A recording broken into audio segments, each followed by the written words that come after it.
নমস্কাৰ মৰমৰ ছাত্ৰ-ছাত্ৰীসকল তোমালোক সকলোকে ষ্টাডি কৰ্ণাৰ আসামৰ আন এটা ভিডিঅ'লৈ স্বাগতম জনাইছোঁ। আজিৰ এই ভিডিঅ'টিত আমি শংকৰদেৱ শিশু বিদ্যা নিকেতনৰ ক্লাছ 8ৰ 13 number lesson the Mahatma as school master নামৰ পাঠটো আলোচনা কৰিম। তো যদিহে তুমি এই চেনেলটোলৈ পোনপ্ৰথমবাৰৰ বাবে আহিছা তেন্তে চেনেলটো ছাবস্ক্ৰাইব কৰি ল'বা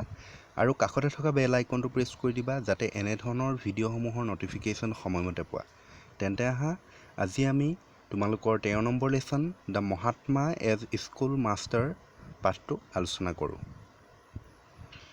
This is an extract from Mahatma Gandhi's The Story of My Experiments with Truth. In this extract, he speaks of his experience in teaching Indian children in South Africa. Yate koise, this is an extract from Mahatma Gandhi's The Story of My Experiments with Truth. এই আমি যেটো পাঠ পঢ়িবলৈ গৈ আছো এই পাঠটো extract কৰা হৈছে উদ্ধৃত কৰা হৈছে এটা খণ্ড লোৱা হৈছে কোৰ পৰা বুলি কৈছে মহাত্মা গান্ধীৰ the story of my experiment with truth নামৰ যিখন তেখেতৰ অটোবায়োগ্ৰাফি হয় সেই অটোবায়োগ্ৰাফিখনৰ পৰা এই পাঠটো তুলি লোৱা হৈছে। In this extract he speaks of his experience in teaching Indian children in South Africa আৰু এই যি খণ্ড যি তুলি লোৱা খণ্ডটো এই খণ্ডটোত তেখেতে কিহৰ বিষয়ে কৈছে বুলি কৈছে যে ভাৰতবৰ্ষৰ যিবিলাক সৰু সৰু ল'ৰা ছোৱালী সাউথ আফ্ৰিকাত থকা সেই ল'ৰা ছোৱালীবিলাকক তেওঁ শিক্ষাদান কৰাৰ যি অভিজ্ঞতা সেই অভিজ্ঞতাৰ বিষয়ে কৈছে। তো ইয়াত আমি পালোঁ যে যিটো আমি পাঠ পঢ়িবলৈ গৈছোঁ এই পাঠটো মহাত্মা গান্ধীৰ যিখন autobiography the story of my experiment with truth তাৰ পৰা লোৱা হৈছে আৰু এই আমি যিটো পাঠ পঢ়িম এই পাঠটোত তেখেতে সাউথ আফ্ৰিকাত থকা ভাৰতীয় সৰু সৰু ল'ৰা ছোৱালীবোৰক পঢ়োৱাৰ যি এক্সপেৰিয়েঞ্চ অভিজ্ঞতা তাৰ বিষয়ে ইয়াতে কোৱা হৈছে। এতিয়া চাই যাব আমি মূল পাঠটো পঢ়িবলৈ আগবাঢ়িছোঁ। As the farm grew it was found necessary to make some provision for the education of its boys and girls. ইয়াতে কৈছে যে ফাৰ্মখন গ্ৰিউ মানে বাঢ়ি যোৱাৰ লগে লগে ফাৰ্মখন তাৰমানে পামখন বাঢ়ি যোৱাৰ লগে লগে তাত থকা ল'ৰা ছোৱালীবোৰৰ বাবে শিক্ষা ব্যৱস্থা কৰাটো প্ৰয়োজনীয় হৈ পৰিছিল। ফাৰ্মখন যেতিয়া বাঢ়ি গৈছিলে ক্ৰমান্বয়ে বাঢ়ি যাব ধৰিছিলে আৰু বাঢ়ি যোৱাৰ লগে লগে তাত থকা যিবিলাক সৰু সৰু ল'ৰা ছোৱালী আছিলে সেই ল'ৰা ছোৱালীবিলাকৰ শিক্ষাদানৰ ব্যৱস্থা কৰাটোৰ প্ৰয়োজনীয় হৈ পৰিছিল। There were among these Hindu, Muslim, Parsi and Christian boys and some Hindu girls. তাৰপিছত তাত যে ল'ৰা ছোৱালীৰ কথা কৈছে সেই ল'ৰা ছোৱালীবোৰৰ হৈছে হিন্দু ল'ৰা ছোৱালী আছে, মুছলিম ল'ৰা ছোৱালী আছে, পাৰ্চী ল'ৰা ছোৱালী আছে, খ্ৰীষ্টিয়ানৰ ল'ৰা কিছুমান আছে আৰু লগতে হিন্দুৰ কেইজনীমান ছোৱালী আছে। It was not possible and I did not think it necessary to engage special teachers for them. কৈছে যে it was not possible এইটো সম্ভৱ নাছিল and I did not think it necessary আৰু মই ভবাও নাছিলোঁ যে এইটো প্ৰয়োজন বুলি to engage special teachers for them সিহঁতৰ বাবে বিশেষ শিক্ষক কি বুলি কয় দিয়াটো পঢ়াবৰ বাবে দিয়াটো এইটো সম্ভৱো নাছিল আৰু মই বিচৰাও নাছিলোঁ এইটো প্ৰয়োজন বুলি ভবাও নাছিলোঁ তেনেকৈ বুলি কৈছে। এতিয়া মই বুলি যে কৈছে মই মহাত্মা গান্ধী কৈছে ঠিক আছে। It was not possible for qualified Indian teachers who were scarce and even when available none would be ready to go to a place 21 miles distant from Johannesburg on a small salary. তাৰপিছত এটা কৈছে যে এইটো সম্ভৱ নাছিল যে কোনো ভাৰতীয় টিচাৰ্ছ তাতে আনিব বুলি ইমান কোৱালিফাইড তেনেকৈ ইমান নাছিলেও ভাৰতীয় শিক্ষক বুলিবলৈ তেনেকৈ নাছিলেও কোৱালিফাই হৈ থকা ইমান শিক্ষিত তেনেকৈ ভাৰতীয় লোক নাছিলেও এণ্ড ইভেন হুৱেন এভেইলেবল আনকি আৰু যেতিয়া যদি পোৱাও গৈছিলে আমাৰ যদি ভাৰতীয় কোনো টিচাৰ্ছ পোৱাও গৈছিলে none would be ready to go' to a place 21 miles distance from Johannesburg on a small salary যদিও দুই এজন পোৱা গৈছিলে সিহঁতে কি কৈছিলে যে জোহেন্সবাৰ্গৰ পৰা 21 কিলোমিটাৰ দূৰত আছিলে সিহঁতৰ ঠাইডোখৰ সেই পামখন আৰু সেই পামখনলৈ 21 কিলোমিটাৰ দূৰত্ব আছিলে জোহেন্সবাৰ্গৰ পৰা গতিকে তাত যিটো সিহঁতে স্মল চেলাৰী দিব খুব কম পৰিমাণৰ দৰমহা এটা দিব সেই দৰমহাটোত কোনো যাবলৈও তাত পঢ়াবলৈ যাবলৈও ৰেডি নাছিল। Also' we were certainly not overflowing with money, আৰু ইয়াৰ উপৰিও আমাৰ নিশ্চিতভাৱে আমাৰ লগত তেনেকৈ বৰ বেছি টকা পইচাও নাছিল। এজন ভাল শিক্ষকক আনিব, আমাৰ ভাৰতীয় হওক বা বেলেগৰে হওক, আনি লৈ পিনি খুব পইচা দি লৈ পিনি হেৰি কৰিব, তেনেকুৱাকৈ ক'বলৈ সিহঁতৰ তেনেকৈ বৰ বেছি টকাও নাছিল। And I did not think it necessary to import teachers from outside the farm, আৰু মই এইটোও ভবা নাছিলোঁ, এইটো প্ৰয়োজন বুলি ভবা নাছিলোঁ যে বাহিৰৰ পৰা, ফাৰ্মৰ বাহিৰৰ পৰা কোনো টিচাৰ্ছ ইম্পৰ্ট কৰি আনিব সিহঁতক পঢ়াবলৈ বুলি, সেইটো কথাও মই ভবা নাছিলোঁ। I did not believe in the existing system of education, আৰু মই এইটোও বিশ্বাস কৰা নাছিলোঁ যিটো এক্সিষ্টিং এডুকেশ্যনৰ যিটো প্ৰচলিত শিক্ষা ছিষ্টেম হয়, পদ্ধতি হয়, সেই ছিষ্টেমটোকো মই ভাল পোৱা বিশ্বাস কৰা নাছিলোঁ। And I had a mind to find out by experience and experiment the true system, আৰু মই আই হেড এ মাইণ্ড, মই ইচ্ছা কৰিছিলোঁ বা মোৰ মন আছিল যে এক্সপেৰিয়েঞ্চ আৰু এক্সপেৰিমেণ্ট, তাৰমানে অভিজ্ঞতা আৰু পৰীক্ষা নিৰীক্ষাৰ জৰিয়তে এটা ভাল ট্ৰু ছিষ্টেম, এটা প্ৰকৃত শিক্ষা ব্যৱস্থা পোৱা যাব বুলি তেখেতে বিশ্বাস কৰিছিল। Only this much I knew that under ideal conditions true education could be imparted only by the parents, আৰু মই only this much I new, মানে ইয়াতে কৈছে যে মই কেৱল এইখিনি কথাই জানিছিলোঁ যে under ideal conditions true education could be imparted only by the parents, যে এটা ভাল পৰিৱেশত, আইডিয়েল কণ্ডিশ্যনত এটা তোমাৰ কি হ'ব, true education could be imparted only by the parents, কেৱল পিতৃ মাতৃৰ দ্বাৰাহে এটা ভাল পৰিৱেশত ভাল শিক্ষাদান দিব পৰা যায় বুলি কৈছে। কেৱল পিতৃ মাতৃহে তাৰমানে প্ৰকৃত শিক্ষা দিব পাৰে ল'ৰা ছোৱালীক, আৰু সেইটো আইডিয়েল কণ্ডিশ্যন হ'ব লাগিব, আদৰ্শ পৰিৱেশ হ'ব লাগিব। আদৰ্শ পৰিৱেশত ইয়াত কৈছে যে আদৰ্শ পৰিৱেশত কেৱল পিতৃ মাতৃয়েহে ল'ৰা ছোৱালীবোৰক প্ৰকৃত শিক্ষাদান দিব পাৰে। তাৰপিছত নেক্সট কি আছে চাবা, and that there should be the minimum of outside help, আৰু সেই ক্ষেত্ৰত তাৰমানে ল'ৰা ছোৱালী শিক্ষা দিয়াৰ ক্ষেত্ৰত বাহিৰৰ পৰা বেছি সহায়ৰ প্ৰয়োজন নাই, মিনিমাম খুব কমহে সহায় হয়, অলপ সহায়ৰ প্ৰয়োজন, কিন্তু মাক দেউতাকে আল্টিমেটলি বহুতখিনি শিক্ষাদান দিব পাৰে, প্ৰকৃত শিক্ষা দিব পাৰে, আৰু তাৰ ক্ষেত্ৰত বাহিৰৰ পৰা অলপ সহায়ৰ প্ৰয়োজন হয়। That Tolstoy farm was a family in which I occupied the place of the father, and that I should as far as possible shoulder the responsibility for the training of the young. তাৰপিছত কৈছে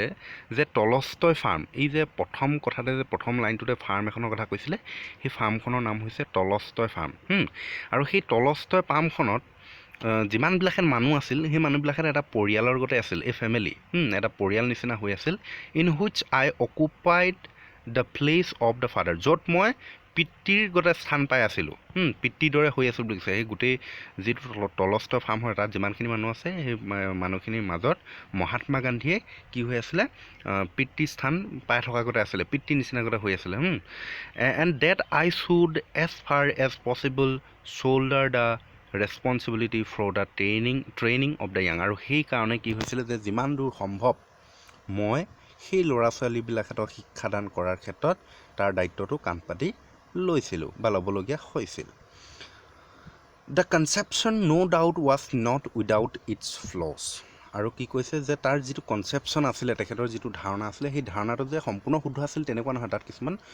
দুই এটা সমস্যাৰো সৃষ্টি হৈছিল বা ভুলো আছিল।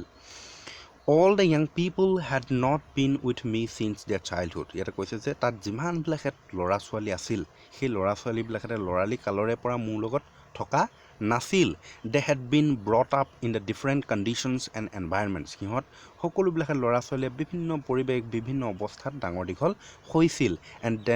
they did not belong to the same religion, আৰু সিহঁতে একেটা ৰিলিজনৰ, একেটা ধৰ্মৰো নাছিল, চব বেলেগ বেলেগ ধৰ্ম আছিল। How could I do full justice to the young people thus circumstance, আৰু সেই তেনেকুৱা এটা পৰিৱেশত মই সকলো ল'ৰা ছোৱালীক কেনেকৈ ন্যায় দিম, সেইটো এটা তেখেতৰ বাবে অলপ চেলেঞ্জিং নিচিনা আছিলে। But I had always given the first place to the culture of the heart or the building of character, কিন্তু মই সদায় ল'ৰা ছোৱালীৰ ক্ষেত্ৰত কেৰেক্টাৰ গঠন চৰিত্ৰ গঠনৰ ক্ষেত্ৰত চৰিত্ৰ গঠন কৰাটো মই প্ৰথম স্থান দিছিলোঁ and as I felt confident that moral training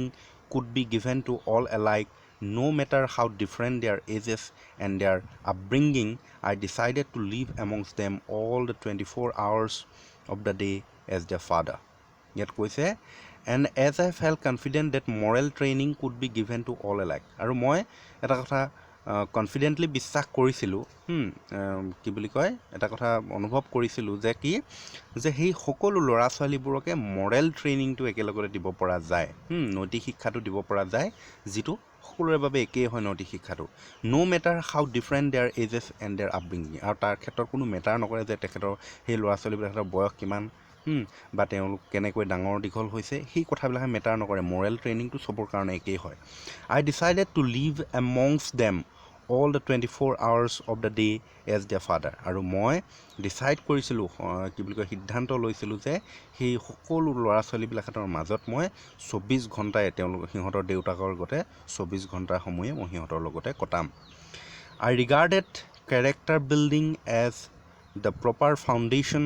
for their education and if the foundation was firmly laid I was sure that the children could learn all the other things themselves or with the assistance of friends আৰু মই যি চৰিত্ৰ গঠন সেই চৰিত্ৰ গঠন শিক্ষাৰ প্ৰথমটো ফাউণ্ডেশ্যন প্ৰপাৰ ফাউণ্ডেশ্যন সঠিক ভেটি বুলি মই ভাবিছিলোঁ তাক মই জ্ঞান কৰিছিলোঁ আৰু যদিহে সিহঁতৰ সেই ফাউণ্ডেশ্যন মানে কেৰেক্টাৰ গঠনৰ কথা কৈছে চৰিত্ৰ গঠনটো যদি খুব ধুনীয়া হয় ভেটিটোৱে যদি ভাল হয় I was sure that the children could learn all the other things themselves তেতিয়া মই নিশ্চিত আছিলোঁ যে সিহঁতৰ যদি চৰিত্ৰ গঠনটো ভাল হৈ যায় তেন্তে সিহঁতে নিশ্চিতভাৱে বাকীবোৰ কথা নিজে নিজে জানিব পাৰিব or with the assistance of friends আৰু লগৰ বন্ধুবৰ্গৰ জৰিয়তেও সহায়তো সিহঁতে বাকীবোৰ কথা শিকিব পাৰিব But as I fully appreciated the necessity of a literary training in addition, I started some classes with the help of Mr. Kolenbas and Pragji Desai. ইয়াতে কৈছে যে but as I fully appreciated the necessity of a literary training in addition ইয়াৰ উপৰিও অতিৰিক্তভাৱে সাহিত্যিক প্ৰশিক্ষণৰ প্ৰয়োজনীয়তাৰ কথা মই সম্পূৰ্ণভাৱে মানি লৈছিলোঁ আৰু I started some classes with the help of Mr. Kolenbas and Pragji Desai আৰু এই সাহিত্যিক প্ৰশিক্ষণৰ কেইটামান ক্লাছ কৰা হৈছিলে আৰু সেই ক্লাছকেইটা কাৰ সহায়ত কৰা হৈছিল বুলি কৈছে মিষ্টাৰ কলেনবাছ আৰু প্ৰাগজি দেশায়ে ক্লাছ কৰিছিলে সেই ক্লাছকেইটা nor did I underrate the building up of the body কিন্তু তেখেতে যে শৰীৰ চৰ্চাৰ ক্ষেত্ৰতো যে গুৰুত্ব দিছিল তেনে নহয় মহাত্মা গান্ধীয়ে ল'ৰা ছোৱালীবিলাকৰ শৰীৰ চৰ্চাৰ ক্ষেত্ৰতো যে গুৰুত্ব দিয়া নাছিল সেইটো নহয় this they got in the course of their daily routine আৰু তেওঁলোকে শৰীৰ চৰ্চাটো তেওঁলোকৰ যি ৰুটিন হয় কাৰ্য হয় সেই কাৰ্যৰ মাজতে সিহঁতৰ শৰীৰ চৰ্চাও হৈ গৈছিল for there were no' servants on the farm আৰু সেই ফাৰ্মখনত তেনেকৈ কাম কৰিবলৈ কোনো ছাৰ্ভেণ্টছ কাম কৰা মানুহ ৰখা হোৱা নাছিলে and all the work from cooking down to scavenging was done by the inmates তাত যিমানবিলাক কাম কুকিং কৰাৰ পৰা ৰন্ধা বঢ়াৰ পৰা ধৰি লৈ পিনি চাফ চিকুণৰ পৰা ধৰি আটাইবোৰ কাৰ্য সিহঁতে যিমানবিলাক আছিল তাত সকলোৱে কৰিছিলে there were many fruit trees to be look after and enough gardening to be done as well তাত সিহঁতৰ তাত বহুতো ফল মূলৰ গছ গছনি আছিলে চোৱা চিতা কৰিবৰ কাৰণে আৰু গাৰ্ডেনো আছিলে যিখিনি কাম কৰিবলগীয়া হৈছিলে সিহঁতে mister Kallenbach was fond of gardening and had gain some experience of this work in one of the governmental model gardens আৰু মিষ্টাৰ কলেনবাছেও গাৰ্ডেনিং কৰি খুব ভাল পাইছিলে তেখেতে আৰু সেইকাৰণে তেখেতে এটা অভিজ্ঞতাও পাইছিলে গাৰ্ডেনিং কৰাৰ ক্ষেত্ৰত ক'ত বুলি কৈছে গভাৰ্ণমেণ্টেল মডেল গাৰ্ডেনছত it was obligatory on all young and old who were not engage in the kitchen to give some time to gardening আৰু ইয়াত এটা কথা আছিল যে কি যিবিলাকে ল'ৰা ছোৱালী সৰু ল'ৰা ছোৱালী হওক বা ডাঙৰ ল'ৰা ছোৱালী হওক যিবিলাকে কিটচেনত তাৰমানে পাকঘৰৰ কাৰ্যত এংগেজ হোৱা নাছিলে, পাকঘৰৰ কাৰ্যত কাম কৰা নাছিলে, ৰন্ধা বঢ়া কাৰ্যত সিহঁতে কি কৰিব লগা হৈছিলে, to give some time to গাৰ্ডেনিঙত সিহঁতে অলপ সময় দিব লগা হৈছিলে। The children had the lion share of this work which included digging pits, felling timber and lifting loads. আৰু লগতে যিবিলাকে সৰু সৰু ল'ৰা ছোৱালী আছিলে সেই ল'ৰা ছোৱালীবিলাকে কিছুমান কাম কৰিছিল, যেনে তোমাৰ ডিগিং পিটছ আছিলে, ফেলিং টিম্বাৰ এণ্ড লিফটিং লোডছ, গছ গছনি খৰি কাটি মেলি লৈ পিনি সিহঁতে সেইখিনি কঢ়িয়াই অনা তেনেকুৱা ধৰণৰ কামবিলাক কৰিছিলে। দিছ গেভ দেম এম্পল এক্সাৰচাইজ, আৰু ইয়াৰ জৰিয়তে সিহঁতৰ বহু এক্সাৰচাইজ হৈ গৈছিলে। তেনেকৈ ডাইৰেক্ট এক্সাৰচাইজ বুলিব নাছিলে, কিন্তু সেই কামৰ জৰিয়তে সিহঁতৰ এক্সাৰচাইজ হৈ গৈছিলে। They took delight in the work and so' they did not generally need any other exercise or games. সিহঁতে যিখিনি কাম কৰিছিলে সেই কামখিনি কৰোঁতেনে খুব আনন্দ পাইছিলে, সেইকাৰণে তেওঁলোকে বেলেগকৈ আকৌ এক্সাৰচাইজ বা খেল খেলাৰ কোনো প্ৰয়োজন নাছিলে। Of course some of them and sometimes all of them malingered and sick. নিশ্চিতভাৱে সিহঁতে তাৰ মাজৰ কেইটামানে বা কেতিয়াবা সকলোবিলাকেৰে কি হয় যে মেলিংগাৰ্ড এণ্ড ছিক, সিহঁতে ভাও জুৰিছিলে। মেলিংগাৰ্ড মানে কাম কৰিব মন নকৰিলে পিনি বেমাৰ ভাও জোৰা, বুজি পাইছানে? মেলিংগাৰ্ড কৈছিলে, আৰু ছিক কৈছিলে অলপ কামৰ পৰা অৱহেলা টাইপৰ কৰিছিলে। ছিক অৱহেলা কৰিছিলে, কাম কৰিবলৈ মন নকৰিছিলে তাৰমানে, আৰু কাম কৰিবলৈ মন নকৰিলে সিহঁতে কি কয় বেমাৰ হৈছে বুলি ভাও জুৰিছিলে। Sometimes I connive at the pranks but often I was strict with them. আৰু কেতিয়াবা সিহঁতে যিখিনি প্ৰাং কৰে সেই প্ৰাং কৰাৰ ক্ষেত্ৰত ময়ো অলপ কি বুলি কয় বিশ্বাস কৰাৰ দৰে কৰি দিওঁ, সমৰ্থন কৰি দিওঁ, কিন্তু কি বুলি কৈছে যে but often I was strict with them, কিন্তু প্ৰায় সিহঁতৰ লগত মই খুব ষ্ট্ৰিক্ট হওঁ। I dare say they did not like the strictness, যে নিশ্চিতভাৱে মই ক'ব বিচাৰোঁ যে সিহঁতে ষ্ট্ৰিক্টনেছ ভাল নাপায়, ষ্ট্ৰিক্ট কৰাটো ভাল নাপায়। But I do not recollect their having resisted it whenever I was strict I would by argument convince them that it was not right to play with one's work. আৰু মই যেতিয়াই strict হওঁ আৰু মই তাত সিহঁতক যুক্তি দেখুৱাওঁ, আৰ্গুমেণ্ট কৰোঁ, যুক্তি দেখাই পিনি কওঁ, বিশ্বাস দিয়াওঁ যে it was not right to play with one's work, আনৰ কাৰ্যৰ ক্ষেত্ৰত কাৰ্যৰ সময়ত খেলাটো ভাল কথা নহয়। তেনেকৈ তাৰমানে যি কাম কৰিব লগা হয় সেই কামৰ সময়ত তেনেকৈ কি বুলি কয় মালিংগাৰ্ড কৰিলে নহ'ব আৰু ভাও জুৰিলে নহ'ব। That conviction would however be short-lived, and the next moment they would again leave their work and go to play. All the same, we got along, and at any rate they built up fine physics. There was scarcely any illness on the farm, though it must be said that good air and water and regular hours of food were not a little responsible for this. আৰু কি হয় তাতে সেই যিখন farm আছিলে, all the same we got along, and at any rate they built up fine physics. আৰু সিহঁতে সেই কাৰ্যখিনি কৰি লৈ পিনি সিহঁতৰ যিটো ফিজিক হয়, দৈহিক গঠন হয়, এইটো খুব ভাল হয়, তাৰমানে এক্সাৰচাইজ হৈ লৈ পিনি দেহৰ গঠনটো ঠিক হয় সিহঁতৰ। আৰু there was scarcely any illness on the farm, আৰু সেই ফাৰ্মখনত বেমাৰ নহয় বুলি ক'ব পাৰি, কাৰো বেমাৰ তেনেকৈ নহয়। Though it must be said that good air and water and regular hours of food were not a little responsible for this. আৰু ইয়াৰ জৰিয়তে সেইখিনি ক্ষেত্ৰত সিহঁতৰ যিটো বায়ু হয়, বায়ুটো ভাল আছিলে, পানী ভাল, regular hours of food were not a little responsible for this. এইখিনি গোটেই কাৰ্যখিনি কৰাৰ কাৰণে সিহঁতে খুব কামো কৰি থাকে, খোৱা বোৱাও ঠিকেই থাকে, সময়মতে খাব পায়, গতিকে সেইকাৰণে সিহঁতৰ স্বাস্থ্য পাতিও খুব ঠিকেই থাকে। গতিকে আজি ইমানতে সামৰি দিছোঁ। ইয়াৰ পিছৰটো আমি নেক্সট ভিডিঅ'ত আৰম্ভ কৰিব লাগিব, নহ'লে ভিডিঅ'টো বহুত দীঘলীয়া হৈ যাব। গতিকে যদিহে ভিডিঅ'টো ভাল লাগিলে তেন্তে লাইক কৰিবা আৰু বন্ধুবৰ্গলৈ শ্বেয়াৰ কৰি দিব নাপাহৰিবা। ধন্যবাদ।